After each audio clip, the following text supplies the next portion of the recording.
Nú komið að rauða þræðinum með Ásmundi Magnússyni lækni. Með bókina Blóðsáttmálinn eftir Sten Nilsson kennara til hliðsjónar gerir Ásmundur leit að rauða þræði Biblíunnar.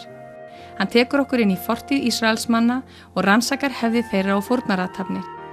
Hér er umsjónarmaður þáttarins, Ásmundur Magnússon.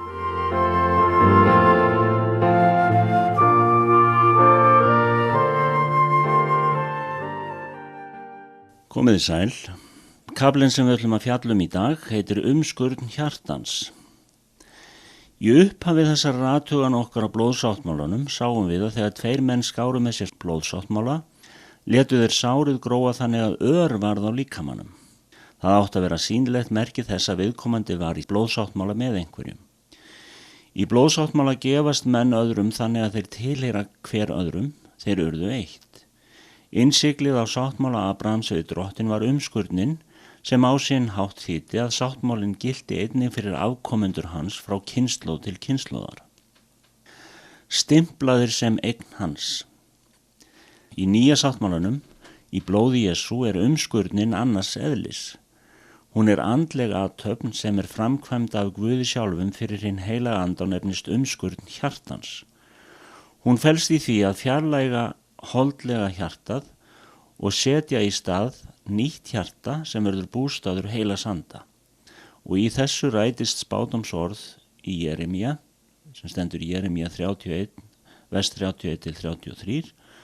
Sjá, þeir dagar munu koma, segir Drottinn, að ég mun gjöra nýjan sáttmála við Ísraels hús og Júdahús, ekki eins og þann sáttmála sem ég gjörði við feður þeirra.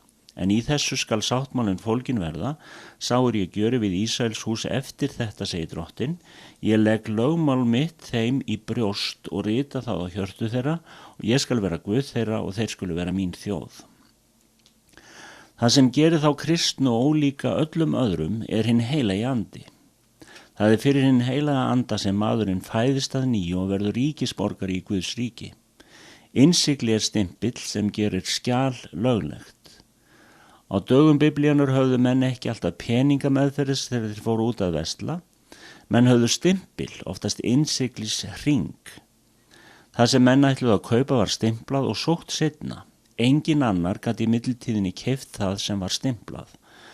Það hefði verið ólöglegt. Seljandinn hafði innsiglið sem sönnun fyrir því að kaupandinn myndi koma og leysa út eigur sínar.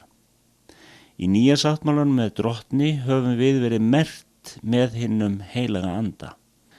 Þegar Jesús Kristur hafði borið blóð sitt inn í hið allra helgast á himnum í eitt skipti fyrir öll og þar með unnið eilífa endurlausn, gat hann sent hinn heilaga anda til að umskera hjörtu þeirra sem játa hann sem frelsar sinn og Drottinn, samanber Postulsson 2:33. Þeir eru stimplaðir sem eignans og endurleystir á löglegan hátt, og þegar þeir eru löggiltir með hinnum heilaga anda verða þeir öðruvísi en annað fólk, því að hinn heilagi andi er raunverulegur kraftur sem gerir það að verkum að syndin ræður ekki lengur yfir þeim. Þeir hafa öðlast getu til að lifa óháðir eðli heimsins og orðið boðbera lífsins sem er blessun fyrir heiminn. Ef einhver er í Kristi er hann skapaður á ný, hið gamla var að engu, sjá nýtt er orðið til, segir Páll síðara Korintharbréfi 5:17.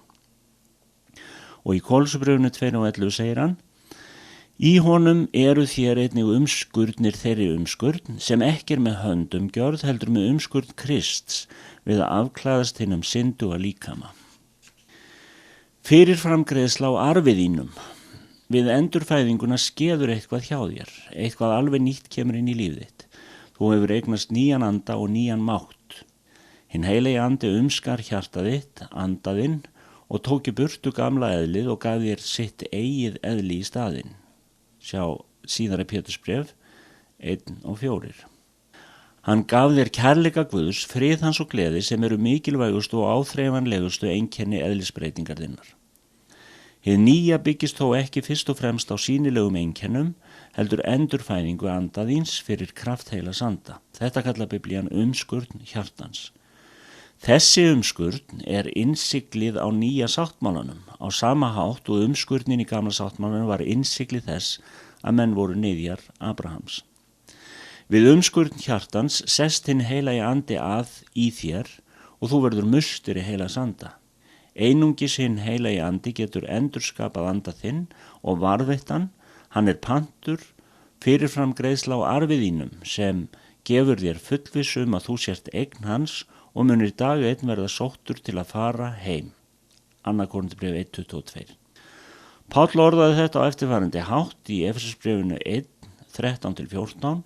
Í honum eru þér, eftir að hafa heyrt orð sannleikans, fagnaðarerindið sáluhjálp yðar og tekið trú á hann og verið merktir innsigli heilags anda sem yður var fyrir heitið. Hann er pantur arfleiðar vorar að við verðum endurleystir Guði til eignar, dýrð hans til vegsemdar.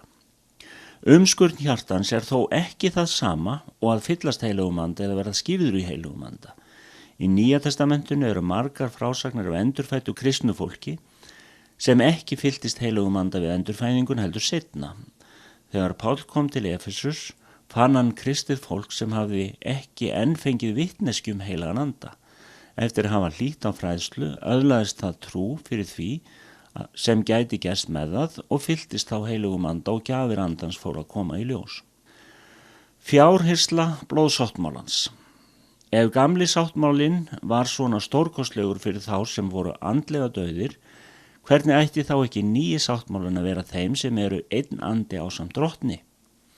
Biblían segir að þú sért einn andi ásamt drottni. Hann hefur tekið að sér að venda þig, hafa umhyggju fyrir velferðinni og sjá þér fyrir öllu góðu til vegsemdar dýrð hans og náð. Biblían er fjárhirsla blóðsáttmálans. Þar lærum við að þekkja arf okkar, það sem tilheyrir okkur og kynnumst þeim réttindum sem við eigum. Nýja testamentið er löglegt skjalsáttmál okkar, handleiðsla okkar og leiðarljós.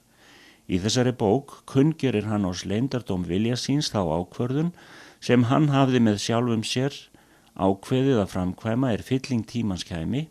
Hann ætlaði að safna öllu því sem er á himnum og því sem er á jörðu undir eitt höfuð í Kristi. Þannig orðar Páll það í Efesusbréfinu 1:9-10 og sjá einnig Kólussarbréfið 1:20.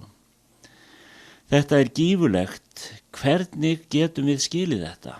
Jú, við verðum að biðja Guð drottins vors Jesú Krist, föður dýrðarinnar, að gefa okkur anda spekju og opinberunar svo að við fáum þekkt hann og biðja hann að upplýsa sál og sjón vorað svo að við skiljum hversu von sem hann hefur ætlað oss til, hver ríkdómur hans dýrlegu arfleiðar sem hann ætlar oss meðal hinna heilugu, eins og Páll biður í Efesusbréfinu 1:17-18. Í Kristi höfum við þá líka öðlast arfleiðina fyrir bænum og opinberuna þekkingu, það innblásna innsýn og þekkingu á orðinu, sjáum við margt í nýju ljósi. Við sjáum að samkvæmt nýja sáttmálanum tilheyrir allt það sem Guð hefur, meira að segja öll fylling hans, þeim sem hann hefur gjört lifandi með Kristi. Handbók blóðsáttmálans sannfærir okkur að það séu lögleg réttindi okkar og í samræmi við ritninguna að við tilengum okkur allt sem hann hefur ákveðið að framkvæma fylling tímans kæmi að safna öllu undir eitt höfuð í Kristi. Í Rómverjabréfinu 8:17 stendur skýrt hvað okkur tilheyrir, en ef við erum börn þá erum við líka erfingjar og það erfingjar Guðs sem samar var Krists því að við líðum með honum til þess að við einnig verðum verksamlegir með honum. Í 37. versi fáum við að vita til hvers þetta leiðir, nefnilega til fulls sigurs. Nei, í öllu þessu vinnum við fullan sigur fyrir fulltingi hans sem elskaði oss. Þessi fulli sigur byggist algjörlega á þeim sigri sem Jesús hefur þegar unnið fyrir okkar hönd. Hann hefur afvopnað Satan og tekið lykla dauðans og heljar. Rómverjabréfið 8:11 veitir okkur fullvissu. Ef andi hans sem vakti Jesú frá dauðum býr í yður, þá mun hann sem vakti Krist frá dauðum einnig gera dauðlega líkami yðar lifandi með anda sínum sem í yður býr. Og þá ljúkum við þessu í dag. Þakka ykkur fyrir og Guð bless ykkur. Ásmundur Magnússon læknir stjórnaði þættinum Rauði þráðurinn. Bókin Blóðsáttmálinn skrifuð af Sten Nilsson kennara við Biblíuskólan Lífets Ord í Svíþjóð. Fylgstu með aftur í næstu viku en þá tekur Ásmundur upp Rauða þráðinn þar sem frá var horfið.